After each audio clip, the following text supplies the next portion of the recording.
Malda town station থেকে দুই বাংলাদেশিকে গ্রেফতার করলো মালদা টাউন জিআরপি থানা। টিকিট কাউন্টারের সামনে সন্দেহজনকভাবে ঘোরাঘুরি করতে দেখে গ্রেফতার, খবর পুলিশ সূত্রে।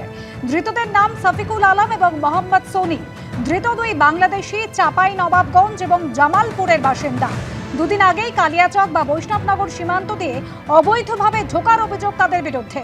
ধৃত দুই বাংলাদেশি চেন্নাইয়ে কাজের খোঁজ যাওয়ার চেষ্টা করছিলেন, খবর পুলিশ সূত্রে।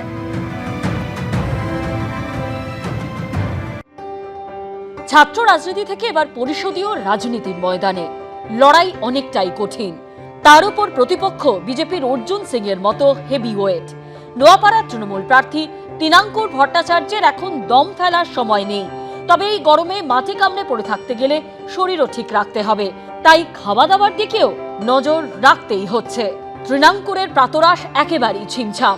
ব্রেকফাস্ট সারছেন ছাতুর শরবত দিয়ে।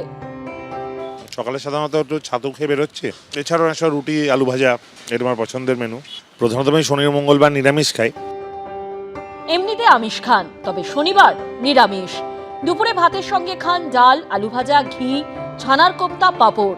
রাতেও পেট ভরে ভাত খেতেই ভালোবাসেন তৃণাঙ্কুর, সঙ্গে পছন্দ করেন মাছ। খেতে খুব ভালোবাসতাম এবং ভালোবাসি, এবং যখন যা পাই তাই খাই। মাছ মাংসের প্রতি তো স্বাভাবিকভাবেই বিভিন্ন ধরনের মাছ খেতে পছন্দ করি। সাধারণত ডিমটা পছন্দ করি, মাছটা পছন্দ করি। ভাতে থাকে প্রচুর পরিমাণ কার্বোহাইড্রেট, থাকে প্রোটিন, ভিটামিন ও খনিজ।